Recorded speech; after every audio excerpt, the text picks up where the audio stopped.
Module 4 Hazards, Disasters and Mitigation Measures. Hazards, Disasters and Mitigation Measures. അപ്പോൾ അതിൽ നമ്മൾ ആദ്യം ഒരു 6 ടേംസിനെ കുറിച്ച് നോക്കാം. Hazard, disaster, vulnerability, risk, capacity and mitigation. ഒന്നുകൂടി, hazard, disaster, vulnerability, risk, capacity, mitigation. ഞാൻ അതിൻ്റെ ഓരോന്നിൻ്റെയും മീനിങ് ഞാൻ പറഞ്ഞുതരാം. ഹസാർഡ് എന്ന് പറഞ്ഞാൽ അപകടം, ഡിസാസ്റ്റർ എന്ന് പറഞ്ഞാലോ ദുരന്തം, വൾണറബിലിറ്റി ദുർബലമായ, റിസ്ക് അപകട സാധ്യത, കപ്പാസിറ്റി ശേഷി, മിറ്റിഗേഷൻ ലഘൂകരണം. ഒന്നുകൂടി നോക്കിക്കോളൂ. ഹസാർഡ് അപകടം, ഡിസാസ്റ്റർ ദുരന്തം, വൾണറബിലിറ്റി ദുർബലമായ, റിസ്ക് അപകട സാധ്യത, കപ്പാസിറ്റി ശേഷി, മിറ്റിഗേഷൻ ലഘൂകരണം. അപ്പോൾ ഈ മീനിങ് അറിഞ്ഞു കഴിഞ്ഞാൽ തന്നെ നിങ്ങൾക്ക് കാര്യങ്ങൾ മനസ്സിലാവും. ആദ്യം നമുക്ക് ഹസാർഡും ഡിസാസ്റ്ററും തമ്മിലുള്ള വ്യത്യാസം എന്താ നോക്കാം. ഹസാർഡ് എന്ന് പറഞ്ഞാൽ എന്താ? അപകടം. ഡിസാസ്റ്റർ എന്ന് പറഞ്ഞാൽ ദുരന്തം. എന്താ ഈ അപകടവും ദുരന്തവും തമ്മിലുള്ള വ്യത്യാസം? ഇപ്പോൾ അപകടം, ഇപ്പോൾ ഒരു എക്സാമ്പിളായിട്ട് നമുക്കൊരു ആക്സിഡൻറ്റ് നോക്കാം. റോഡ് ആക്സിഡൻറ്റ് തന്നെ, അതെന്താണ്? ഒരു അപകടമാണല്ലേ. അതെപ്പോഴാണ് നമ്മൾ ദുരന്തമാണെന്ന് പറയാം? ആ അപകടത്തിൽ ആരെങ്കിലും മരണപ്പെടുകയോ എന്തെങ്കിലും നാശനഷ്ടങ്ങളുണ്ടെങ്കിൽ നമുക്ക് അതിനെന്ത് പറയാം? ദുരന്തം എന്ന് പറയാം. അതുതന്നെയാണ് ഈ ഹസാർഡും ഡിസാസ്റ്ററും തമ്മിലുള്ള വ്യത്യാസം. അപ്പോൾ ഹസാർഡാണ് എന്തിന് കാരണമാവുന്നത്? ഡിസാസ്റ്ററിന് കാരണമാവുന്നത്. അപ്പോൾ what is mean by hazard? Hazard എന്താണ്? ഒരു ദുരന്തത്തിന് കാരണമാവുന്ന കണ്ടീഷൻ, അതിനാണ് എന്ത് പറയുക? ഹസാർഡ്. അപ്പോൾ ദെൻ നോക്കാം. Hazard, a dangerous condition which have the potential for causing injury to life or damage to property or the environment. അതൊരു കണ്ടീഷനാണ്. എങ്ങനത്തെ കണ്ടീഷനാണ്? ഡേഞ്ചറസ് കണ്ടീഷനാണ്. Which have the potential for, അതിനെന്തിനുള്ള പൊട്ടൻഷ്യൽ ഉണ്ട്, അതിന് എന്തിനുള്ള ശേഷിയുണ്ട്? For causing injury to life, ലൈഫിന് കേടുവരാം, ഡാമേജ് ടു പ്രോപ്പർട്ടിക്ക് കേടുവരാം, അല്ലെങ്കിൽ എൻവയോൺമെൻറ്റിന് എന്ത് വരാം? കേടുവരാം. That is hazard. അപ്പോൾ ആ ഡേഞ്ചറസ് കണ്ടീഷൻ ഒന്ന് നോട്ട് ചെയ്യണം കേട്ടോ. A dangerous condition which have the potential for, ആ ഒരു കണ്ടീഷൻ മാത്രമാണ് എന്തിനുള്ള? Injury to life or damage to property or the environment. അപ്പോൾ എന്താണ് disaster? It is an event ആണ്. It is an event that causes damages to human life and property. അതെന്താണ്? ഒരു പ്രതിഭാസമാണ്. എന്തിന്? Damage to human life and property, ജീവനും പ്രോപ്പർട്ടിക്കും നാശം സംഭവിക്കുന്ന ഒരു ഇവൻറ്റ്. മറ്റെന്തായിരുന്നു? കണ്ടീഷനാണ്. ആ കണ്ടീഷൻ എന്തിന് കാരണമായി? ഈ ഇവൻറ്റിന് കാരണമായി. അതാണ് ഡിസാസ്റ്റർ. ഓക്കെ, അപ്പോൾ that is the difference between hazard and disaster. Hazard is a dangerous condition which have the potential for causing injury to life or damage to property or the environment. Okay, but disaster it is an event. അതാണ് മറ്റ് condition. This is an event that causes damages to human life and property. ഇനി അടുത്ത് മൂന്നാമത് ഞാൻ term പറഞ്ഞിരുന്നു, vulnerability അല്ലേ? ഒന്ന് പറയൂ. വൾണറബിലിറ്റി എന്താണ്? വൾണറബിലിറ്റി. അപ്പോൾ വൾണറബിലിറ്റി എന്ന് പറഞ്ഞാൽ അതിൻ്റെ മീനിങ് ഞാൻ പറഞ്ഞിരുന്നു, മലയാളം മീനിങ്. ദുർബലമായ, എന്തായിരുന്നു? ദുർബലമായ. അപ്പോൾ ദുർബലമായ എന്നുള്ളത് എന്താണ്? ഇപ്പോൾ ദുർബലമായ പ്രദേശം, അതായത് ഇപ്പോൾ ഉറപ്പ് കുറവുള്ള പ്രദേശം, അല്ല ഒരു ചെരിവുള്ള പ്രദേശമാണെന്ന് വിചാരിച്ചു. അപ്പോൾ അവിടെ കണ്ടിന്യൂസായി മഴ പെയ്ത് കഴിഞ്ഞാൽ എന്തിന് സാധ്യത കൂടുതലാണ്? മണ്ണൊലിപ്പുണ്ടാവും അല്ലേ? ഇപ്പോൾ നിങ്ങൾക്കറിയാം, ഇപ്പോൾ മഴ ശക്തമായി പെയ്യുമ്പോൾ ഉരുൾപൊട്ടലൊക്കെ ഉണ്ടാകാനുള്ള സാധ്യത മുൻകൂട്ടി പറയും. അപ്പോൾ എന്തനുസരിച്ചാണ് പറയുന്നത്? ആ പ്രദേശം ദുർബലമാണ് അല്ലേ? Vulnerable to that incident. അതായത് എന്താണ്? ആ ഇൻസിഡൻറ്റിന് അത് കൂടുതൽ വൾണറബിളാണ്. അത് വെച്ചിട്ട് മഴയാണെങ്കിലേ പ്രശ്നം ഉണ്ടാവുള്ളൂ. ചിലപ്പോൾ അത് എന്തിന് പ്രശ്നം വരില്ല? എർത്ത് പ്രശ്നം വരില്ല. ഭൂകമ്പം ചിലപ്പോൾ ആ പ്രദേശത്ത് ബാധിക്കാതെ വരും. പല രീതിയിൽ വരാം. ഇപ്പോൾ സുനാമി ആ ഭാഗത്തുണ്ടാവണമെന്നില്ല. അപ്പോൾ അങ്ങനെ പല രീതിയിലുമാണ് എന്ത് ചെയ്യുക? അത് എഫക്റ്റ് ചെയ്യുക. അപ്പോൾ എന്താണ് vulnerability? The extent to which a community or geographical area is to be damaged by the impact of vertical hazard. അതായത് ഒരു കമ്മ്യൂണിറ്റിയോ ഒരു ജോഗ്രഫിക്കൽ ഏരിയയോ എത്രത്തോളം ഒരു ഹസാർഡ് അവിടെ ഇമ്പാക്റ്റ് ചെയ്യും, അതിനെയാണ് എന്ത് പറയുക, വൾണറബിലിറ്റി എന്ന് പറയാം. ഒന്നും കൂടി, the extent to which a community or geographical area is to be damaged by the impact of particular hazard. ഒരു പർട്ടിക്കുലർ ഹസാർഡ് ഒരു ഏരിയയെ എത്രത്തോളം ബാധിക്കുന്നു, that's known as vulnerability. Okay. ഇപ്പോൾ നമ്മൾ മലമ്പ്രദേശങ്ങളിലൊക്കെ ചെരിവുള്ള സ്ഥലങ്ങളിലൊക്കെ വീട് വയ്ക്കുന്നവരുണ്ടാവും.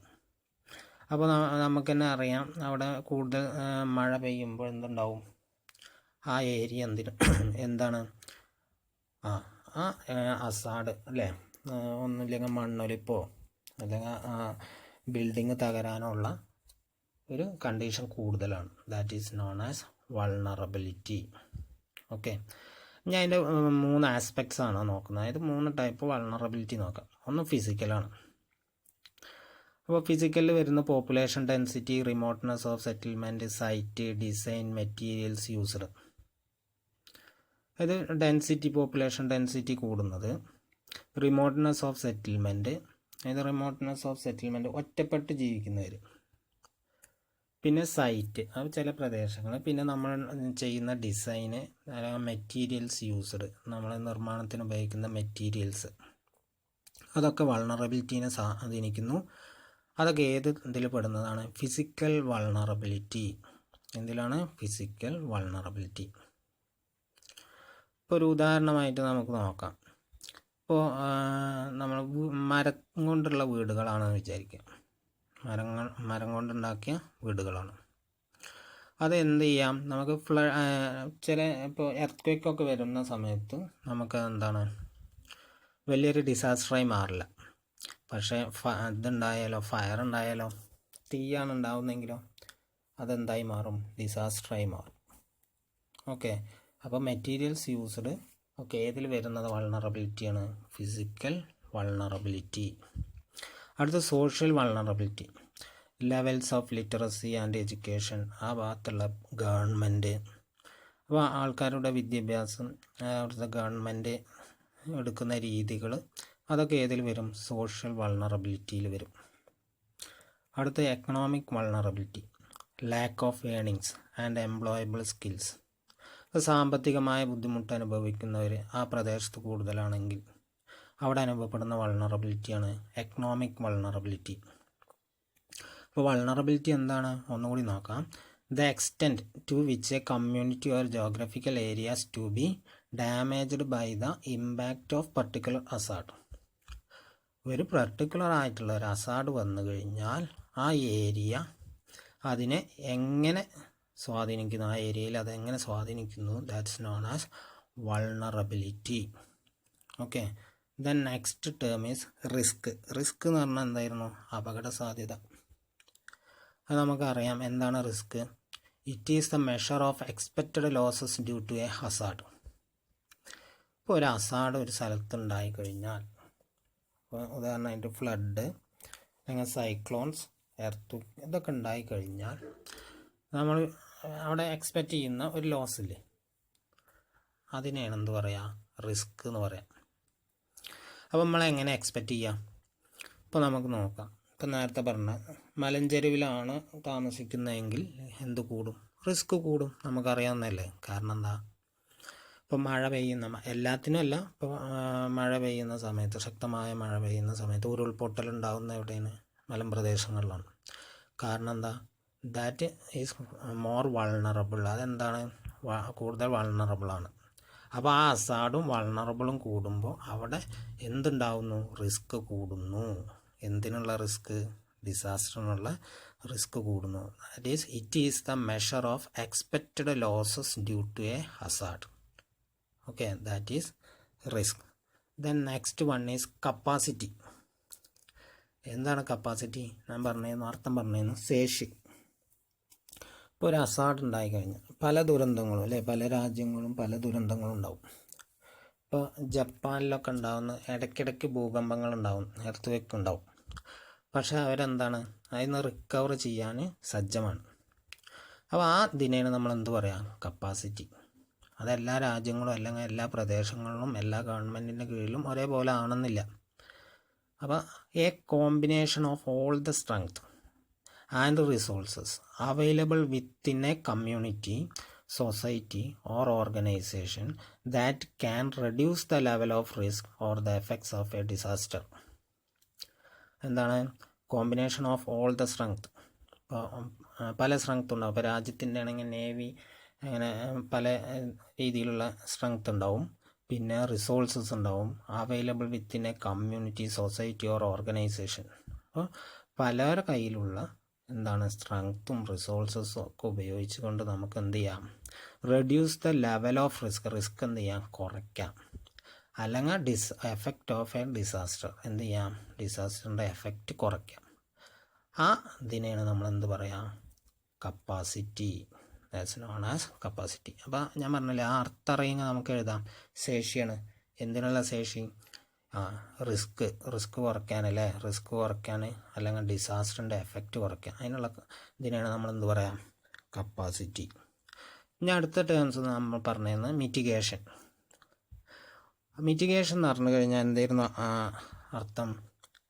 ലഘൂകരണം. എന്താ ലഘൂകരണം എന്ന് പറഞ്ഞാൽ കുറച്ച് കൊണ്ടുവരും അല്ലേ. All actions taken before a disaster to reduce its impact. എന്താണ്, ഒരു ഡിസാസ്റ്റർ ഉണ്ടാവുന്ന മുന്നേ തന്നെ നമ്മൾ എന്ത് ചെയ്യാം, അതിൻ്റെ ഇമ്പാക്ട്സ് കുറയ്ക്കാം. ഓക്കെ, അതിൻ്റെ പ്രകടനശേഷി കുറയ്ക്കാൻ വേണ്ടി ഉപയോഗിക്കുന്ന മൊത്തം ഏതൊരു ആക്ഷൻ ആണെങ്കിലും നമുക്ക് എന്ത് പറയാം, മിറ്റിഗേഷൻ എന്ന് പറയാം അല്ലേ. മിറ്റിഗേഷൻ പല രീതിയിലുണ്ടാവും. ചിലപ്പോൾ നമ്മളെന്തെങ്കിലും ക്ലാസ് എടുത്തു കൊടുക്കുക, ഇങ്ങനെ ഫ്ലഡ് ഉണ്ടാകുന്ന സമയത്ത് അല്ലെങ്കിൽ ഇതിൻ്റെ ഓരോ ഡിസാസ്റ്റർ വരുമ്പോൾ നമ്മൾ എന്തൊക്കെ മുൻകരുതൽ ചെയ്യണം, അതൊക്കെ മിറ്റിഗേഷനിൽ വരും. ഇപ്പോൾ അല്ലെങ്കിൽ തിരമാലയിൽ നിന്ന് രക്ഷപ്പെടാൻ വേണ്ടിയിട്ട് അവിടെ നമ്മൾ കണ്ടിട്ടുണ്ടാവും, തീരപ്രദേശങ്ങളിൽ കരിങ്കല്ലൊക്കെ കൊണ്ട് ഭിത്തി നിർമ്മിക്കുന്നത്. അതൊക്കെ എന്താണ്, മിറ്റിഗേഷനാണ്. Okay, all actions taken before a disaster to reduce its impact. Impact കുറയ്ക്കാൻ വേണ്ടി ഉപയോഗിക്കുന്ന എല്ലാ ആക്ഷനെയും നമുക്ക് എന്ത് പറയാം, മിറ്റിഗേഷൻ എന്ന് പറയാം. അപ്പോൾ ഈ 6 ടേംസ് ഒന്നും കൂടി നോക്കാം. 6 terms: Hazard, disaster, risk, capacity, mitigation. 6 meaning ഒന്നും കൂടി നോക്കിക്കോളൂ, അപ്പോൾ പെട്ടെന്ന് മനസ്സിലാവും. ഹസാർഡ് എന്ന് പറഞ്ഞാൽ അപകടം, ഡിസാസ്റ്റർ എന്ന് പറഞ്ഞാൽ ദുരന്തം, വൾണറബിലിറ്റി എന്ന് പറഞ്ഞു കഴിഞ്ഞാൽ ദുർബലമായ, റിസ്ക് എന്ന് പറഞ്ഞാൽ അപകട സാധ്യത, കപ്പാസിറ്റി എന്ന് പറഞ്ഞു കഴിഞ്ഞാൽ ശേഷി, മിറ്റിഗേഷൻ എന്ന് പറഞ്ഞാൽ ലഘൂകരണം. അപ്പോൾ എന്താണ് ഹസാർഡ് എന്ന് പറഞ്ഞാൽ? ഹസാർഡ് അപകടം അല്ലേ, ഒരു കണ്ടീഷനാണല്ലേ. അപ്പോൾ അപകടം ഡേഞ്ചറസ് കണ്ടീഷനാണ്. ഡിസാസ്റ്ററോ ഒരു ഇവൻ്റാണ് അല്ലേ, ഒരു ഇവൻ്റാണ്. അപ്പം ഹസാർഡ് എന്തിന് കാരണമാകുന്നു? ഡിസാസ്റ്ററിന് കാരണം. വൾണറബിലിറ്റി പറഞ്ഞാൽ എന്താണ്? ആ പ്രദേശം, ഒരു പ്രദേശം ഈ ഡിസാസ്റ്ററിനെ അല്ലെങ്കിൽ ഹസാർഡിനെ എങ്ങനെ നേരിടുന്നു, അത് വൾണറബിലിറ്റി. പിന്നെ അടുത്ത് റിസ്ക് എന്താ? ഡിസാസ്റ്ററും ഹസാർഡും വൾണറബിലിറ്റിയും കൂടി കഴിഞ്ഞിട്ട് എന്താവുന്നു? റിസ്ക് ആവും അല്ലേ. ദെൻ നെക്സ്റ്റ് കപ്പാസിറ്റി പറഞ്ഞാൽ നമുക്കറിയാം, അതിൽ നിന്ന് എങ്ങനെ നമുക്ക് രക്ഷപ്പെടാമെന്നുള്ള ഒരു രാജ്യത്തിൻ്റെയോ അല്ലെങ്കിൽ ഒരു പ്രദേശത്തിൻ്റെയോ ശേഷി, അതാണ് that is capacity. Next one is mitigation എന്ന് പറഞ്ഞു കഴിഞ്ഞാൽ ഈ ഹസാർഡ് ഡിസാസ്റ്റർ ആവാതെ നോക്കാൻ നമുക്ക് എന്തൊക്കെ ചെയ്യാം, അല്ലെങ്കിൽ ഇനി ഡിസാസ്റ്റർ ആയിക്കഴിഞ്ഞാൽ അതിൻ്റെ എഫക്റ്റ് എങ്ങനെയൊക്കെ കുറയ്ക്കാം. എല്ലാ പ്രോസസ്സും ഏതിൽ പെടും? Mitigation. Okay, hazard, disaster, vulnerability, risk, capacity, mitigation. Then next one is risk management. എന്താണ് റിസ്ക്? അപ്പോൾ നമുക്ക് നോക്കാം. It is the application of disaster risk reduction policy. അതായത് it is application of disaster risk reduction policies and strategies to prevent new disaster risk, reduce existing disaster risk. എന്താണ്? നമ്മളൊരു പുതിയ പോളിസിയോ അല്ലെങ്കിൽ സ്ട്രാറ്റജിയോ കൊണ്ടുവരാം. എന്തിനു വേണ്ടിയിട്ട്? പുതിയ ഡിസാസ്റ്റർ റിസ്ക് ഒഴിവാക്കാൻ, അല്ലെങ്കിൽ എന്താ ഉള്ള ഡിസാസ്റ്റർ റിസ്ക് റെഡ്യൂസ് ചെയ്യാൻ. ഇതിപ്പോൾ നമുക്ക് ഒരു പ്രദേശത്ത് ഒരു ഡിസാസ്റ്റർ നടന്നു കഴിഞ്ഞാൽ അടുത്ത വർഷം വീണ്ടും അതിനുള്ള സാധ്യത, അടുത്ത വർഷം അല്ലെങ്കിൽ അതിനിടയിലൊക്കെ ആയിട്ട് വീണ്ടും അതിന് സാധ്യത ഉണ്ടെങ്കിൽ അതിനെക്കുറിച്ച് പഠിച്ച് എന്ത് ചെയ്യുക, പുതിയ പോളിസീസോ കൊണ്ടുവരുന്നതിനെയാണ് നമ്മൾ എന്ത് പറയുക, റിസ്ക് മാനേജ്മെൻറ്റ് എന്ന് പറയാം. Then next one is risk assessment.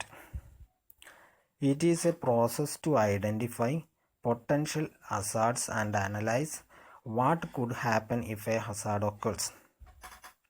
എന്താണ് it is a process to identify potential hazards. ആദ്യം അസാർട്സ് എന്താണ് കണ്ടെത്തുക, റിസ്ക് അസസ്മെൻ്റ് ആണ്. ഈ അസൈൻമെൻറ്റും അതിൽ തന്നെ risk assessment. It is a process to identify potential അസാർട്സിനെ കണ്ടെത്തുക. And analyse what could happen if a hazard occurs. ആ അസാർഡ് നടന്നാൽ എന്തൊക്കെ സംഭവിക്കും എന്നുള്ളത് ആദ്യം തന്നെ അനലൈസ് ചെയ്യാം. That is risk assessment. നോക്കിക്കോളൂ, രണ്ട് വ്യത്യാസമുണ്ട്. ഒന്ന് റിസ്ക് മാനേജ്മെൻ്റ് ആണ്. എന്താണ് പോളിസീസും സ്ട്രാറ്റജീസും ഒക്കെ എന്ത് ചെയ്യുക, അപ്ലൈ ചെയ്യുക. എന്തിനു വേണ്ടിയിട്ട്? ഡിസാസ്റ്റർ റിസ്ക് പ്രിവെൻറ്റ് ചെയ്യാനും അല്ലെങ്കിൽ ഉണ്ടായിട്ടുള്ള ഡിസാസ്റ്റർ റിസ്ക് എന്ത് ചെയ്യുക, റെഡ്യൂസ് ചെയ്യാനും. റിസ്ക് അസസ്മെൻ്റ് എന്താ? It is a process to identify potential hazards and analyse what could happen if a hazard occurs. അതായത് അസാർഡ് കണ്ടെത്തുകയും എന്താണ് ആ അസാർഡ് നടന്നാൽ എന്തൊക്കെ എന്നുള്ളത് കണ്ടെത്തുക. അപ്പോൾ റിസ്ക് അസസ്മെൻറ്റിലൂടെ റിസ്ക് മാനേജ്മെൻറ്റിലേക്ക് എത്തുകയാണ്. ഓക്കെ, അപ്പോൾ നമുക്ക് അടുത്ത് നോക്കാം. റിസ്ക് അസസ്മെൻറ്റിന് ഒരു 5 സ്റ്റെപ്സ് പറയുന്നുണ്ട്. ഓക്കെ, അപ്പോൾ ഐഡൻറ്റിഫൈ ദ അസാർഡ്. ആദ്യം തന്നെ എന്ത് ചെയ്യുക, അസാർഡ് ഐഡൻറ്റിഫൈ ചെയ്യുക. പിന്നെ രണ്ടാമത്തോ decide who might be harmed and how. ആരൊക്കെ അത് ഹാംഫുള്ളാവും, ആർക്കൊക്കെ അത് ഹാംഫുള്ളാവും, എങ്ങനെയൊക്കെയാണ് അത് ഹാംഫുള്ളാവുക. Next one evaluate the risk and decide on precautions. അതിൻ്റെ റിസ്ക് എത്ര ഉണ്ടെന്ന് നോക്കുക.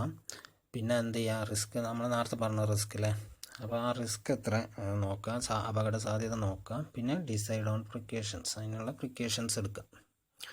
റെക്കോർഡ് യുവർ ഫൈൻഡിങ്സ്, അങ്ങനെ കണ്ടെത്തിയത് എന്ത് ചെയ്യുക, റെക്കോർഡ് ചെയ്യുക. ആൻഡ് ഇംപ്ലിമെൻറ്റ് ദം, അത് എന്ത് ചെയ്യുക, വീണ്ടും എന്നല്ല, അതെന്ത് ചെയ്യുക, ഇംപ്ലിമെൻറ്റ് ചെയ്യുക. Then next review your assessment and update if necessary. അപ്പോൾ എന്ത് ചെയ്യണം, അങ്ങനെ ഉണ്ടാക്കി വെച്ചിട്ടല്ല, എന്ത് ചെയ്യുക, റിവ്യൂ ചെയ്യുക. അതായത് എപ്പോഴാണ് അതിന് പോരായ്മകളുണ്ടെങ്കിൽ അതെന്ത് ചെയ്യണം, അപ്ഡേറ്റ് ചെയ്യുക. ഇത്രയാണ് എന്ത് റിസ്ക് അസസ്മെൻറ്റ്. അപ്പോൾ റിസ്ക് മാനേജ്മെൻറ്റ് എന്ന് പറഞ്ഞാൽ എന്താ? It is application of disaster risk reduction policies and strategies to prevent new disaster risk, reduce existing disaster risk. Policies strategies apply ചെയ്യുന്ന പ്രോസസ്സിനെയാണ് എന്ത് പറയുക, റിസ്ക് മാനേജ്മെൻറ്റ് എന്ന് പറയുക. അപ്പോൾ ഇതൊക്കെ എന്തിനാണ്? ഒരു അസാർഡ് എന്തായി മാറാതിരിക്കാനാണ്, ഡിസാസ്റ്ററായി മാറാതിരിക്കാനാണ്. Okay, then risk assessment. It is a process to identify potential hazards and analyse what could happen if an hazard occurs. Identify potential അത്രയും ശേഷിയുള്ള അസാർഡ്സ്, അല്ലാതെ എല്ലാത്തിനും പോയിട്ട് റിസ്ക് അസസ്മെൻറ്റ് നടത്താനല്ല. ഇപ്പോൾ ഒരു പ്രദേശത്തെ അല്ലെങ്കിൽ ഒരു സമൂഹത്തെ ബാധിക്കുന്ന അത്രയും ശേഷിയുള്ള അസാർട്സ് നടത്തുക. And analyse what could happen if an hazard occurs. എന്ത് ചെയ്യുക, അത് നടന്നാൽ എന്തൊക്കെ സംഭവിക്കും അത് മുൻകൂട്ടി കാണാം. എന്നിട്ട് അതിൻ്റെ സ്റ്റെപ്സ് അതൊന്നും കൂടി നോക്കാം. Identify the hazards, decide who might be harmed and how, then evaluate risk and decide on precautions, record your findings and implement them, review your assessment and update if necessary. Hazard identify ചെയ്യുക, പിന്നെന്ത് ചെയ്യുക, എങ്ങനെ അത് ഹാംഫുള്ളാവുന്നു, ആർക്കൊക്കെ അത് ദോഷകരമായി നടക്കുന്നു, പിന്നെ ഇവാലുവേറ്റ് റിസ്ക്, പ്രിക്കോഷൻസ് എടുക്കുക, പിന്നെ നിങ്ങളുടെ ഫൈൻഡിങ്സ് എന്ത് ചെയ്യുക, റെക്കോർഡ് ചെയ്യുക, പിന്നെ അത് ഇംപ്ലിമെൻറ്റ് ചെയ്യുക, പിന്നെ അത് റിവ്യൂ നടത്തിയിട്ട് അതിന് വേണ്ട അപ്ഡേറ്റ്സ് ആവശ്യമുള്ള സമയത്ത് കൊടുക്കുക. അപ്പോൾ ഇത്രയാണ് ക്ലാസ്. അപ്പോൾ ഒന്നുകൂടി ഞാൻ നോക്കാം, നമുക്ക് മനസ്സിലായിട്ടുണ്ടാവുമെന്ന് വിചാരിക്കും. 4ാമത്തെ മൊഡ്യൂളാണ് അസാർഡ്സ്, ഡിസാസ്റ്റേഴ്സ് ആൻഡ് മിറ്റിഗേഷൻ മെഷേഴ്സ്. അസാർഡ്സ് ഞാൻ വീണ്ടും പറയാം, അതിൻ്റെ മീനിങ് അറിയെങ്കിൽ തന്നെ നിങ്ങൾക്ക് എഴുതാവുന്നതാണ്. അസാർഡ് എന്ന് പറഞ്ഞാൽ അപകടം, ഡിസാസ്റ്റർ എന്ന് പറഞ്ഞാൽ ദുരന്തം, വൾണറബിലിറ്റി പറഞ്ഞാൽ ദുർബലമായ, റിസ്ക് എന്ന് പറഞ്ഞാൽ അപകട സാധ്യത, കപ്പാസിറ്റി എന്ന് പറഞ്ഞാൽ ശേഷി, മിറ്റിഗേഷൻ എന്ന് പറഞ്ഞാൽ ലഘൂകരണം. ഓക്കെ, അപ്പോൾ അസാർഡ് എന്ത് ചെയ്യുന്നു, ഡിസാസ്റ്ററിന് കാരണമാവുന്നു. പ്രദേശത്തെ വൾണറബിലിറ്റി എന്ത് ചെയ്യുന്നു, ഡിസാസ്റ്ററിൻ്റെ അളവ് കൂട്ടുന്നു. Okay, then risk, then capacity, then mitigation. Okay, then the class is over. Thanks.